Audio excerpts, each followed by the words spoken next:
الحمد لله رب العالمين والعاقبة للمتقين والصلاة والسلام على سيد الأنبياء والمرسلين سيدنا وحبيبنا وحبيب رب العالمين محمد وعلى آله وأصحابه ومن هدى بهديه إلى يوم الدين. قال الله تبارك وتعالى في كلامه المجيد والفرقان الحميد: أعوذ بالله من الشيطان الرجيم. بسم الله الرحمن الرحيم. يا أيها الذين آمنوا كتب عليكم الصيام كما كتب على الذين من قبلكم لعلكم تتقون. آمنت بالله صدق الله مولانا العلي العظيم وصدق رسوله النبي الأمي الكريم ونحن على ذلك لمن الشاهدين والشاكرين والحمد لله رب العالمين. درود شریف پڑھ لیں. اللهم صل على محمد وعلى آل محمد كما صليت على إبراهيم وعلى آل إبراهيم إنك حميد مجيد. اللهم بارك على محمد وعلى آل محمد كما باركت على إبراهيم وعلى آل إبراهيم إنك حميد مجيد. میرے عزیزوں، پیاروں، بزرگوں، اللہ کے رسول پر ایمان رکھنے والے میرے دین عظیم بھائیوں، آج کا جو دن ہے نا، جس کو جمعہ کا دن کہا جاتا ہے، یہ اللہ کا سلیکٹ کیا ہوا دن ہے، اللہ کا منتخب کیا ہوا دن ہے، اللہ کا پسندیدہ دن ہے. لہذا ہمیں اس دن کو ویسے ہی گزارنا چاہیے جیسے اللہ کے حبیب پاک صلی اللہ علیہ وسلم عملاً بتلا کر گزار کر اس دن کو دکھلا کے گئے، اور صحابہ کرام رضوان اللہ تعالی علیہ اجمعین نے اس دن کو جس طرح سے گزارا ویسے ہی ہمیں گزارنا چاہیے. اس دن کی خصوصیات میں ایک تو یہ ہے کہ اس میں ایک گھڑی اللہ نے رکھی ہے جس میں اللہ سبحانہ و تعالی دعا کو قبول فرماتے ہیں، لیکن اللہ نے وہ گھڑی کب رکھی یہ بتلایا نہیں ہے. اس لیے جمعرات مغرب بعد جب جمعہ کی رات شروع ہوتی ہے، وہاں سے لے کر جمعہ کے غروب آفتاب تک گناہوں سے اپنے آپ کو بچائیں، خوب دعاؤں کا اہتمام کریں، فرائض کو مزید میں ادا کریں. اور آپ علیہ السلام کے بے شمار احسانات ہیں. آپ علیہ السلام پر کثرت سے درود شریف پڑھیں. دجال کا فتنہ ہسٹوریکل فتنہ ہے، بہت خطرناک فتنہ ہے. کسی نبی نے، کوئی نبی ایسا نہیں گزرا جس نے اپنی قوم کو، اپنی جماعت کو، اپنی امت کو اس فتنے سے نہ ڈرایا ہو.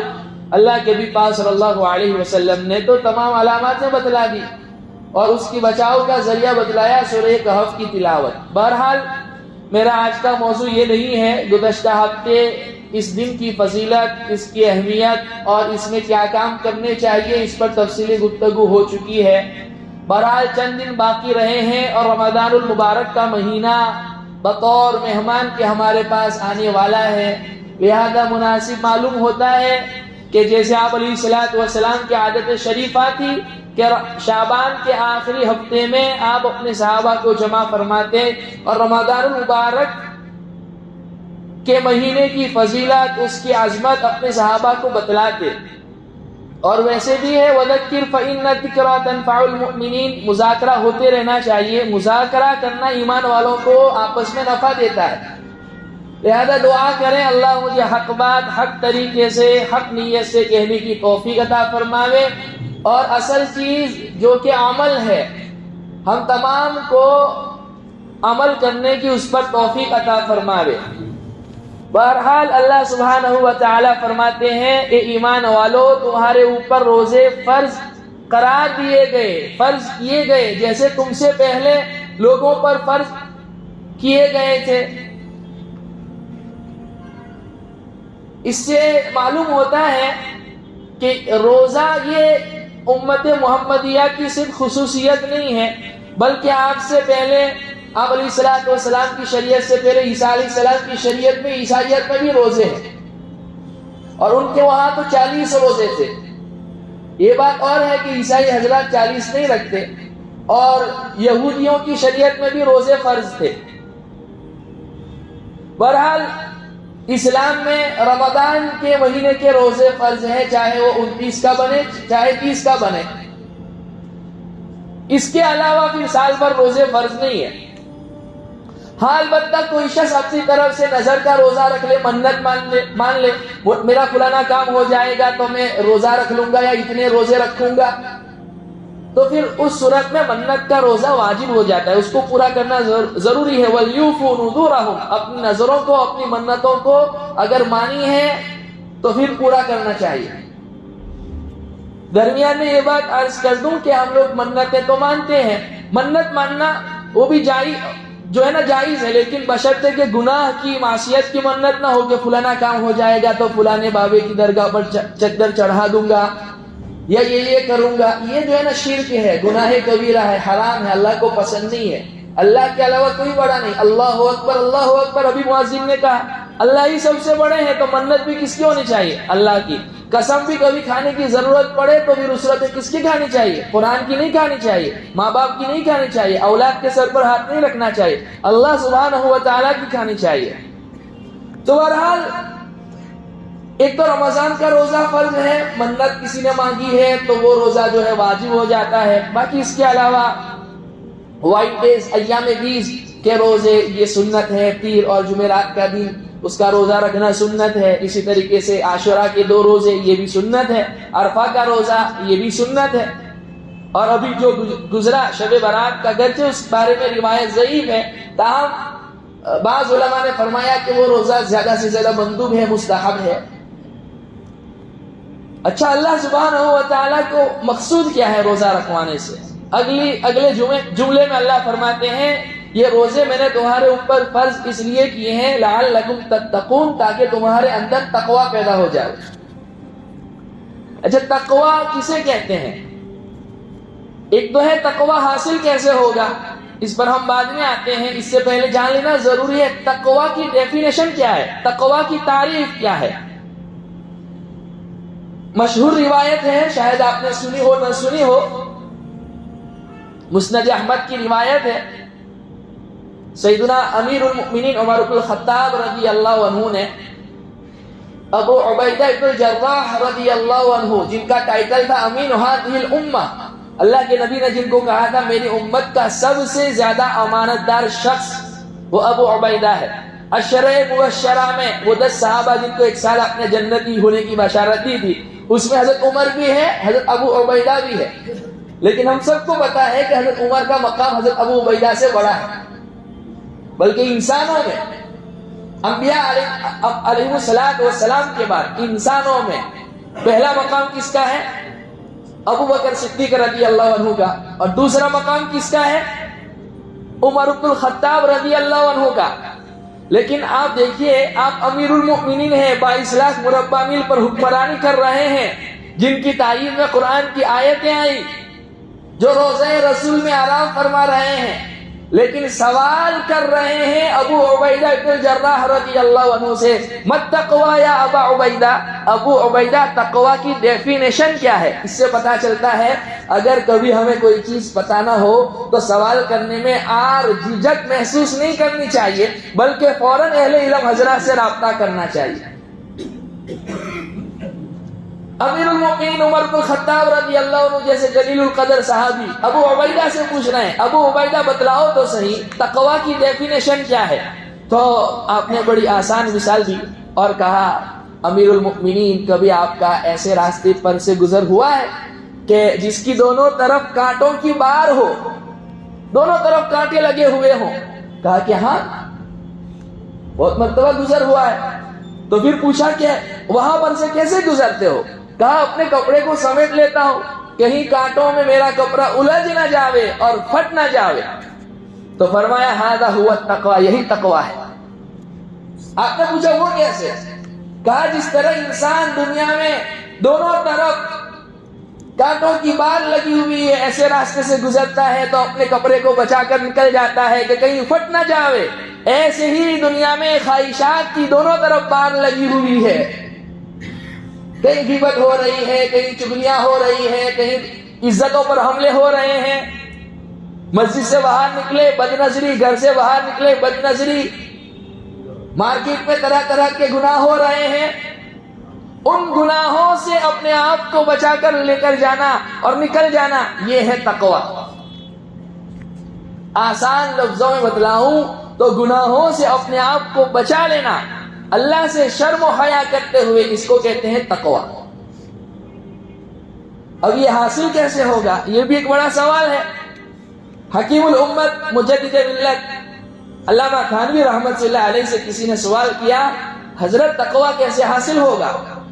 فرمایا کسی بڑے سے بڑے بزرگ کی خدمت میں زندگی گزار لو، لیکن طلب نہیں ہے تو تقوی نہیں ملے گا۔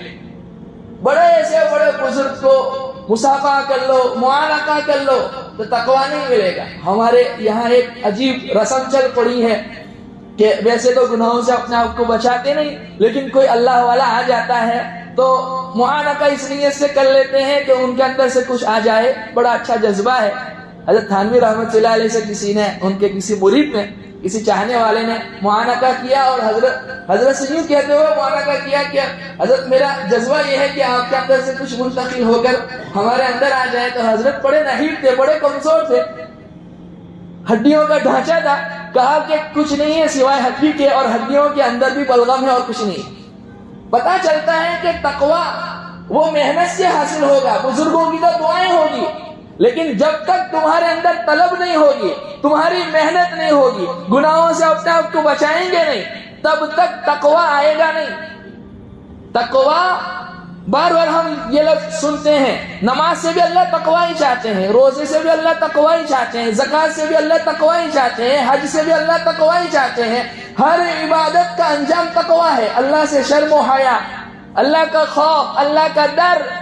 کچھ کر رہے ہیں اللہ کی خاطر کر رہے ہیں، کچھ نہیں کر رہے ہیں اللہ کی خاطر نہیں کر رہے ہیں، کسی کو دے رہے ہیں اللہ کی خاطر دے رہے ہیں، کسی سے اپنے مال کو روک رہے ہیں اللہ ہی کی خاطر روک رہے ہیں۔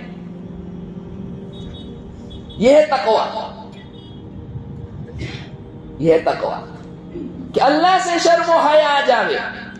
تو تمام عبادتوں کا خلاصہ اور نچوڑ یہ ہے کہ انسان کے اندر تقوی آ جاوے، انسان متقی بن جاوے۔ اور روزوں سے بھی اللہ سبحانہ و تعالی یہی چاہتے ہیں کہ انسان کے اندر تقوی آ جاوے۔ حضرت شاہ ولی اللہ محدث دہلوی رحمت اللہ علیہ فرماتے ہیں کہ ایک تو ہے دنیا کے فتنے اور ایک ہے دل کا فتنہ۔ دل کا فتنہ دنیا کے فتنے سے زیادہ خطرناک ہے۔ دل کا فتنہ کیا ہے؟ مسجد میں آنے کو جی نہیں چاہتا، نماز پڑھنے کو جی نہیں چاہتا، اللہ سے مانگنے کو جی نہیں چاہتا، قرآن کی تلاوت میں جی نہیں چاہتا۔ یہ ہے دل کا فتنہ، یہ بڑی خطرناک چیز ہے، بڑی خطرناک چیز ہے۔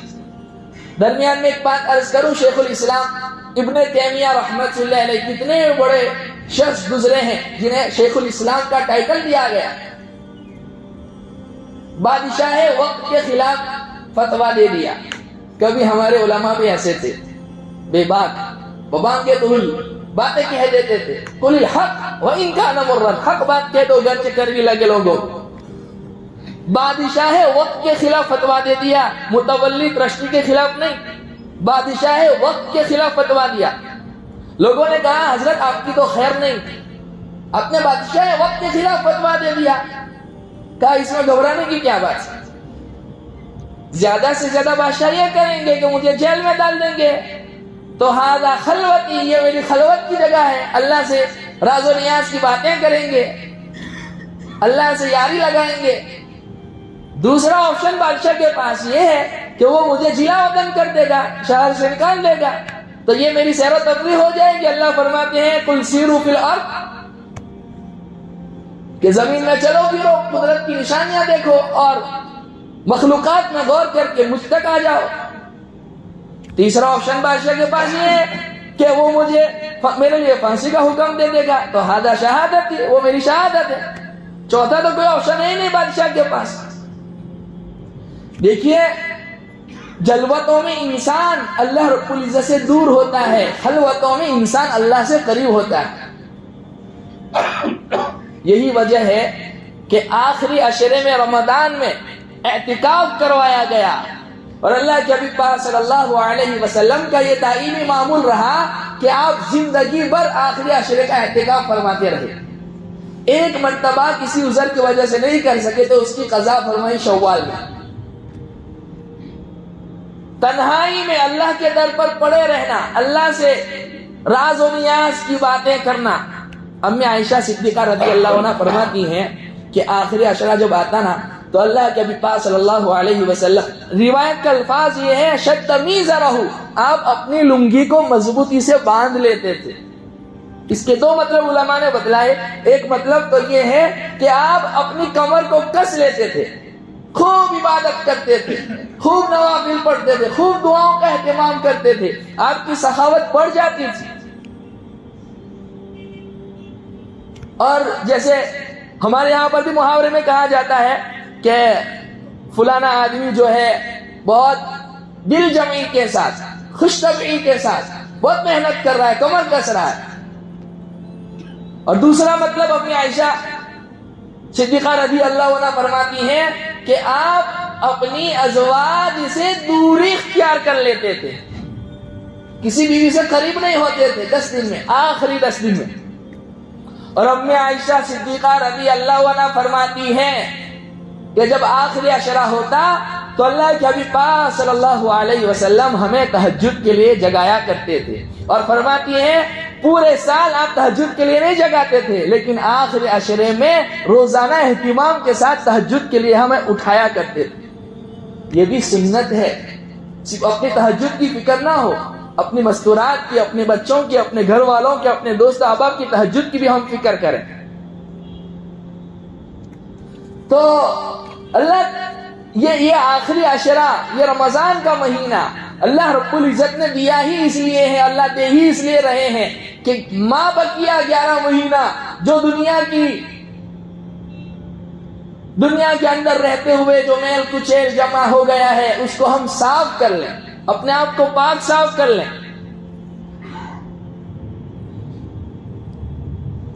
حضرت شاہ وسیع اللہ رحمت اللہ علیہ ایک مرتبہ حج کے ٹاپک پہ، ٹائٹل پہ بیان کر رہے تھے، تو کسی نے سوال کیا کہ حضرت اگر کسی اللہ والے سے بیعت ہو، منسلک ہو، اور اللہ سے تعلق مضبوط نہ ہوتا ہو تو اس کا علاج کیا ہے؟ تو فرمایا کہ کعبۃ اللہ کی طرف خوب نگاہ کریں۔ یاد رکھیے جو لوگ عمرہ کے لیے جانے والے ہیں، حج کے لیے جانے والے ہیں، ان کے لیے یہ عمل بہت اکثیر ہے۔ بہت سے لوگ کہتے ہیں نا بہت محنتیں کر رہے ہیں، بہت دعائیں کر رہے ہیں، نفلیں بھی پڑھ رہے ہیں، سب کچھ کر رہے ہیں، لیکن اللہ سے تعلق مضبوط نہیں ہے، تو ان کے لیے یہ علاج حضرت بتلا رہے ہیں کہ کعبۃ اللہ کی طرف خوب نگاہ کریں جب وہاں جاویں۔ کسی صاحب نے عرض کیا کہ حضرت ہم میں سے ہر شخص کے پاس تو یہ طاقت نہیں ہے، اتنا پیسہ نہیں ہے کہ وہ حج کو جاوے، عمرہ کو جاوے اور بیت اللہ پر نگاہ ڈالتا رہے۔ تو کہا کہ قرآن کریم کو دیکھ کر خوب پڑھا کرو۔ کعبۃ اللہ تو مخلوق ہے اللہ کی، قرآن اللہ کی مخلوق نہیں ہے، اللہ سبحانہ و تعالی کی ذات اقدس سے نکلا ہوا کلام ہے، اس سے بھی نسبت مضبوط ہوگی۔ اور اگر کسی کو اللہ رب العزت نے وہاں پہنچا دیا، کعبۃ اللہ بھی سامنے ہو، قرآن بھی دیکھ کر پڑھ رہے ہوں، اس کے تو کیا کہنے۔ اور ہم لوگ وہاں پر بھی شاپنگ وغیرہ میں لگے رہتے ہیں۔ زیادہ تر وقت ہمارا حرم میں گزرنا چاہیے، مسجد حرام میں گزرنا چاہیے، مدینہ کے قیام میں، مسجد نبوی میں گزرنا چاہیے، اور یوں سمجھ کے جانا چاہیے کہ یہ میری زندگی کے شاید آخری لمحات ہوں، آخری 15-20 دن اللہ نے مجھے دیے، خوب سمیٹ لیں، خوب سمیٹ لیں۔ شاپنگ وغیرہ یہاں پر بھی ہو سکتی ہے، یہاں پر کیا چیز نہیں ملتی؟ وہاں کی اوریجنل چیز کھجور اور زمزم کا پانی ہے اور کچھ نہیں، باقی سب تو یہیں سے جاتا ہے۔ تو بہرحال اللہ سبحانہ و تعالی فرماتے ہیں تقوی یہ ہے کہ انسان اپنے آپ کو گناہوں سے بچاوے۔ رمضان سے پہلے تیاری انسان کی۔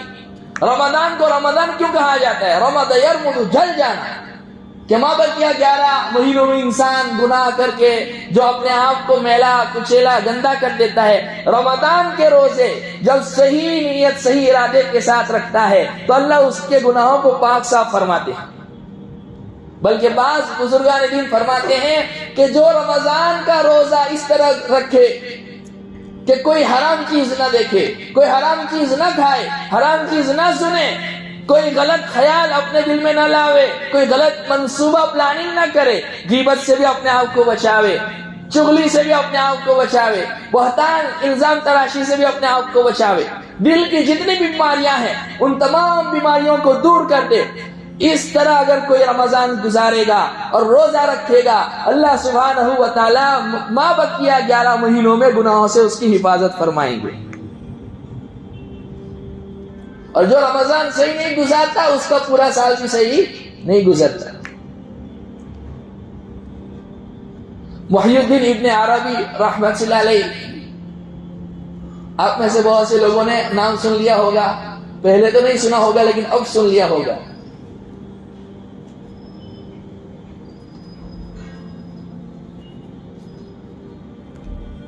تو وہ جو ہے نا ان کا مکاشفہ علم کشف میں اللہ رب العزت نے انہیں بتلایا۔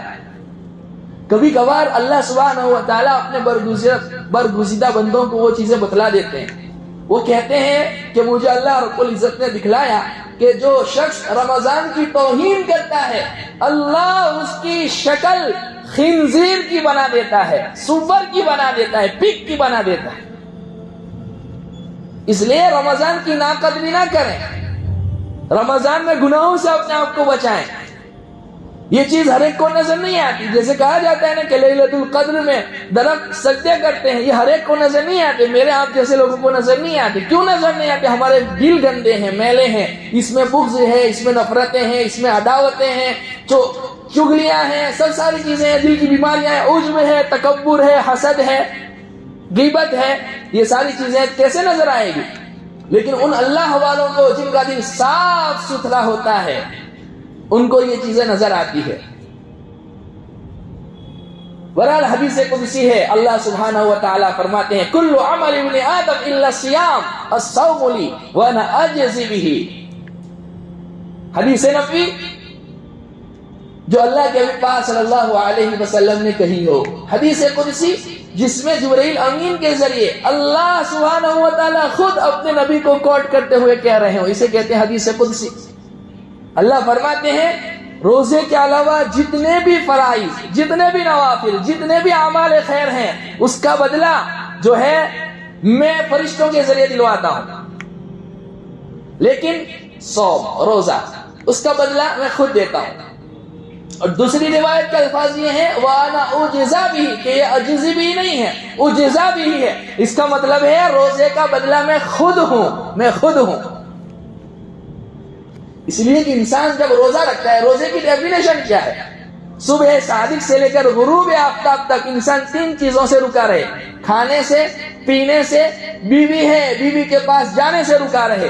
تو یہ صفت اللہ سبحانہ و تعالیٰ کی ہے۔ اللہ رب العزت کہتے ہیں میرا بندہ چند لمحے کے لیے اگرچہ کیوں نہ صحیح میری صفات اختیار کرتا ہے، میں خود اس کے بدلے میں آ جاتا ہوں۔ کوئی معمولی مہینہ نہیں ہے، اس کو تمام مہینوں کا سردار کہا گیا۔ ہر عبادت کے اپنی ایک جان ہے، ہر عبادت کے اپنی ایک شان ہے، نماز کے اپنی ایک شان ہے، روزے کی اپنی ایک شان ہے۔ روزہ بھی فرض ہے، نماز بھی فرض ہے، حج بھی فرض ہے، زکوٰۃ بھی فرض ہے۔ یہ مذاکرے ہم ابھی اسی لیے کر رہے ہیں رمضان سے پہلے کہ اگر ہمارے اندر کوئی کمی ہے، کوئی کوتاہی ہے تو اس کی اصلاح ہو جائے۔ خدا را اگر ہم کسی ایسے گناہ میں مبتلا ہیں کہ جن گناہوں میں مبتلا ہونے کی وجہ سے اللہ سبحانہ و تعالی رمضان المبارک کے انوار و برکات سے محروم کر دیتے ہیں، اللہ کے واسطے ان گناہوں سے سچی پکی توبہ کرو، اور حقوق العباد کے قبیل سے کوئی گناہ ہے تو اس کی تلافی کر لو۔ ماں باپ کا نافرمان، آپ ممبر پر جا رہے ہیں، مشہور روایت ہے آپ نے سنی ہوگی، آپ نے 3 مرتبہ بد دعا دی۔ صحابہ نے پوچھا یا رسول اللہ عجیب عمل آج آپ سے دیکھا گیا، پہلی سیڑھی پر قدم رکھا آمین، دوسری سیڑھی پر قدم رکھا آمین، تیسری سیڑھی پر قدم رکھا آمین، کیا ماجرا ہے؟ کہا جبرائیل امین آئے تھے۔ اور 3 بد دعائیں دی. بڑا بدبخت ہے, بد نصیب ہے وہ شخص جو رمضان کا مہینہ پاوے اور اپنی مغفرت نہ کروائے. میں نے کہا آمین. اور دوسری روایت میں یوں ہے, آپ فرماتے ہیں جبرائیل امین نے مجھے کہا یا رسول اللہ آپ کہو اس بد دعا پر کہ آمین. جبرائیل امین کی بد دعا کیا کچھ کم تھی؟ آپ کی آمین نے تو مہر ہی لگا دی. بڑا بد نصیب ہے وہ شخص جو اپنے والدین کو پاوے یا ان میں سے کسی ایک کو پاوے اور اپنی مغفرت نہ کروائے. میں نے کہا آمین. بڑا بدبخت ہے وہ شخص جو میرا تذکرہ سنے اور میرا نام آوے اور مجھ پر درود نہ پڑھے. میں نے کہا آمین. اس لیے رمضان المبارک کی قدر کریں. یہ خاص کر کے جو دل کے گناہ ہیں, غیبت ہو رہی ہے. میں نے اس سے پہلے بھی کہا تھا, حکیم الامت مجدد ملت حضرت تھانوی رحمۃ اللہ علیہ سے کسی نے کہا حضرت حسد کی بیماری ہے, حسد کی بیماری, اور حسد ہی کے نتیجے میں غیبت ہوتی ہے نا, کینہ وغیرہ ساری چیزیں اسی سے آتی ہے. بلکہ بعض علماء نے کہا کہ قتل سے پہلا گناہ حسد ہے, حسد ہی کے نتیجے میں قتل ہوا تھا.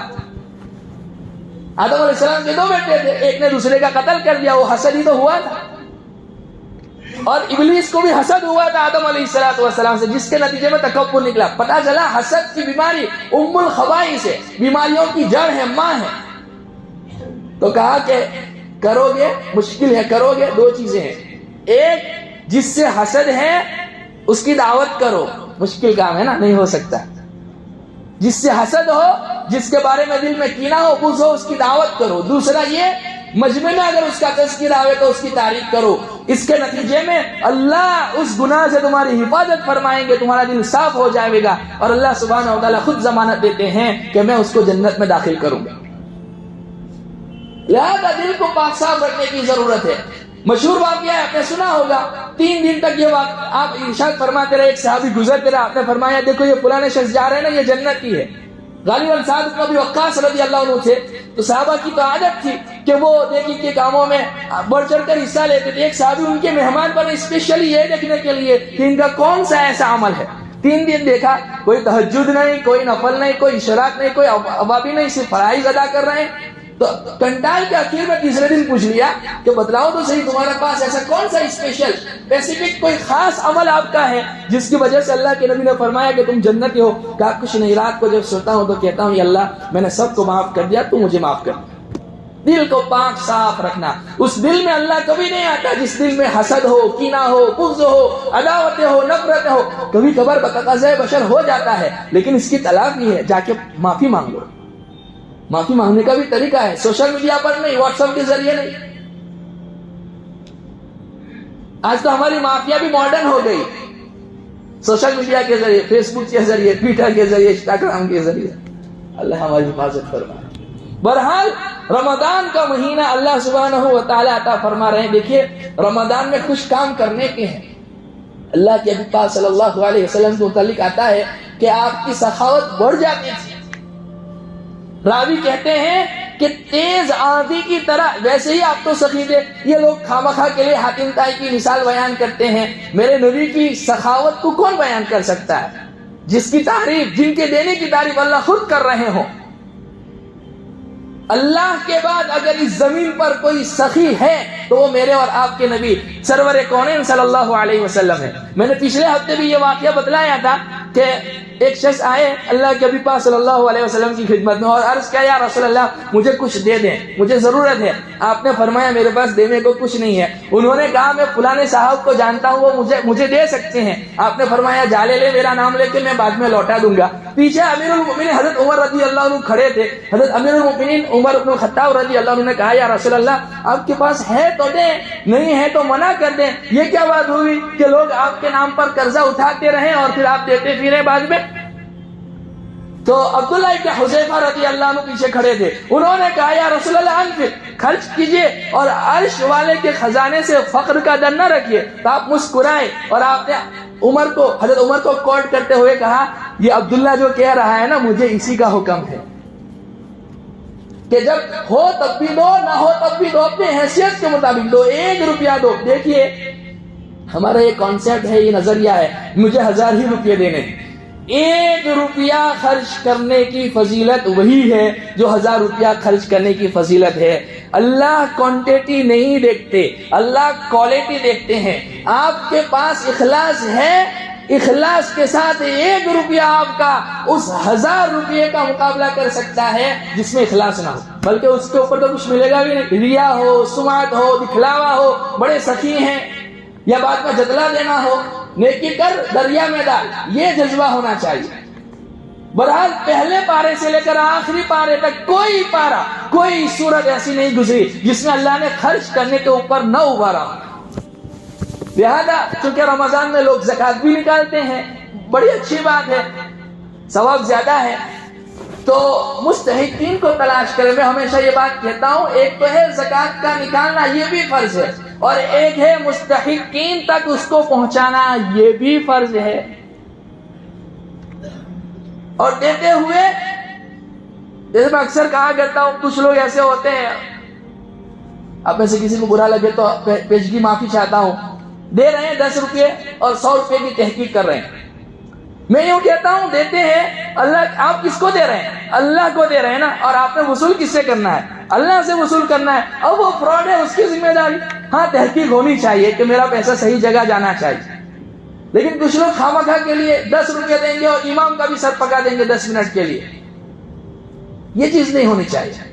تو بہرحال ابھی رمضان شروع ہو رہا ہے، سفرا بھی آئیں گے، ان کے ساتھ بھی خندہ پیشانی کے ساتھ پیش آئیں۔ وہ اپنے لیے مانگنے نہیں آتے، وہ اپنے لیے مانگنے نہیں آتے۔ شیخ یونس جونپوری رحمت اللہ علیہ کے پاس ایک مولانا آئے، وہ چندہ کرنے گئے تھے، تو لوگوں نے ان کو بڑے تانے دیے، تو رو رہے تھے آ کر، تو کہا دل غمگین نہ کر، اس نے تجھے، انہوں نے تجھے تانے نہیں دیے، اللہ کو تانے دیے ہیں، اللہ کو تانے دیے ہیں۔ اس لیے اگر آپ کے پاس ہے تو آپ دے دیں، نہیں ہے تو آپ معذرت پیش کر دیں، دعا دے دیں کہ اللہ آپ کا کام آسان بنا دے، یا 10 روپیہ ہے تو 10 روپیہ دے دیں، کوئی بات نہیں۔ ایک لکھنؤ میں مولانا منظور نعمانی رحمت اللہ علیہ کے زمانے میں ایک فساد ہوا تھا ہندو مسلموں میں، تو یہ جو ٹرائی سیکل والے، جو لوگ یو پی گئے ہیں، دہلی گئے، ان کو پتا ہے آج بھی وہ رکشے چلتے ہیں، تو محنت مزدوری کا کام ہے، وہ تو صبح سے لے کر شام تک محنت کرتے ہیں۔ وہ جب فسادات ہوئے تو کرفیو لگ گیا، 8-10 دن کا کرفیو لگ گیا، تو مولانا منظور نعمانی رحمۃ اللہ علیہ کے دل میں خیال آیا کہ اب ان کا تو کوئی گزارا ہی نہیں ہے، ان کی مدد کرنی چاہیے۔ تو حضرت نے حکومت سے پرمیشن لے کر، پولیس والوں سے پرمیشن لے کر، وہ جو ٹرائی سیکل والے تھے نا، انہیں جو ہے 10 دن کا راشن پہنچایا، ان کی مدد کی، اور ایک جگہ نوک کیا، دستک دی، تو وہاں سے عورت نے کہا کوئی مرد ہے تو اندر آئے، جینٹس نہ آئے، تو انہوں نے اپنی بیگم کو، اپنی بچیوں کو وہاں پر بھیجا۔ وہ جب وہاں گئی، واپس آئی تو رونے لگی، کہا تمہیں پتا ہے میرا شوہر بے وجہ فساد کر کے جیل میں ہے، شروع کے 2-3 مہینے تو تم نے میری مدد کی، اس کے بعد میری مدد کرنی چھوڑ دی، میرے دل میں یہ آیا کہ میں سوسائڈ کر لوں، تو اپنی بچی کو لے کر میں سوسائڈ کرنے کے لیے چلی گئی۔ تو بچی کی طرف جب نگاہ پڑی تو میں نے سوچا کہ بچی کی تو زندگی ہے، میری تو ویسے بھی کٹ گئی ہے، بچی کے لیے مجھے سہارا بننا چاہیے، تو میں نے سوسائڈ کا ارادہ چھوڑ کر واپس آئی، سڑک پہ اوپر کھڑی تھی کہ ایک گاڑی آئی، اس نے مجھے اور میری بیٹی کو بٹھایا اور میری بیٹی کے سامنے میرا ریپ کیا، میری بیٹی کے سامنے میرا ریپ کیا، اور کہنے لگے کہ تجھ جیسی حسین عورت سوسائڈ کرنے کے لیے نہیں ہے، ہم تیری زندگی پر کفالت کریں گے بشرطے کہ تو ہمارے تقاضوں کو پورا کرتی رہے۔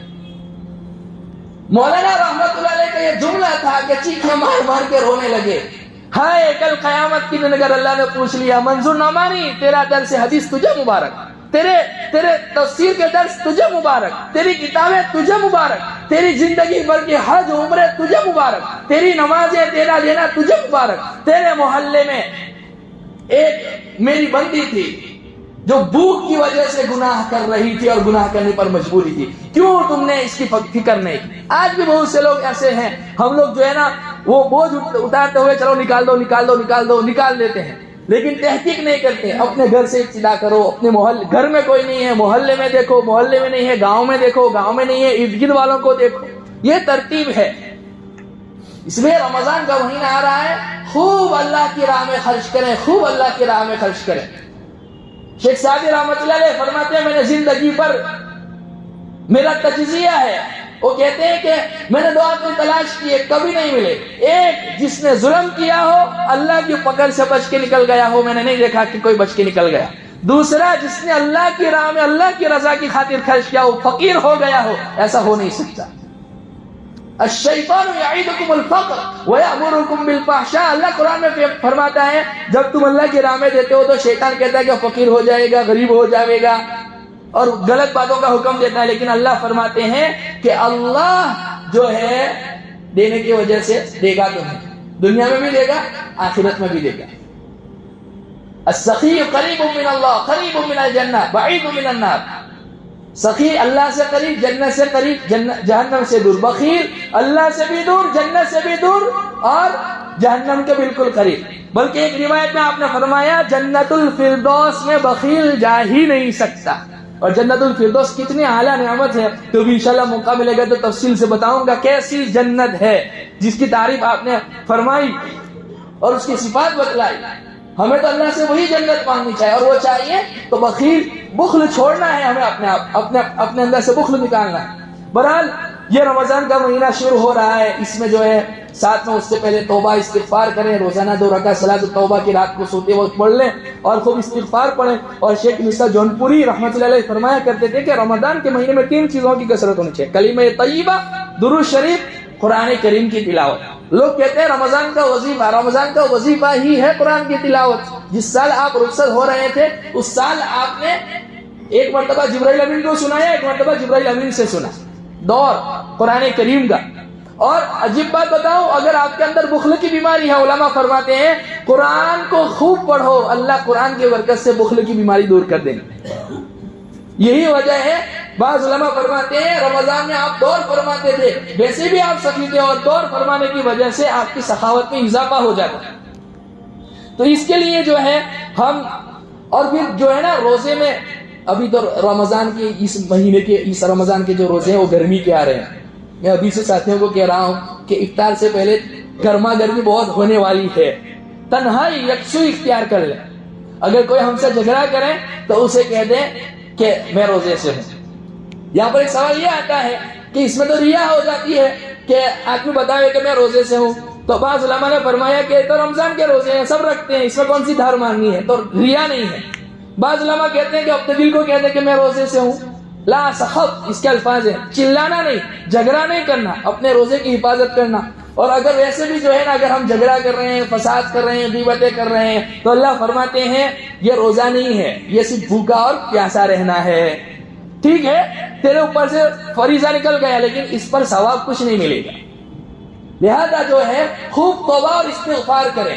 اور کلمہ، ویسے بھی حدیث میں اللہ کے نبی صلی اللہ علیہ وسلم نے فرمایا، سلمان فارسی رضی اللہ عنہ کی جو روایت ہے، تفصیل لمبی روایت ہے، اس میں آخر میں 2 چیزیں کرنے کا، 2 چیزوں کو جو ہے اس سے مانگنے کا حکم دیا کہ کلمہ طیبہ جو ہے پڑھا جائے اور خوب استغفار کیا جائے، اور پھر جنت کی طلب اللہ کو دکھائی جائے، جہنم سے بچنے کی طلب اللہ کو دکھائی جائے۔ یہ 4 چیزیں کریں۔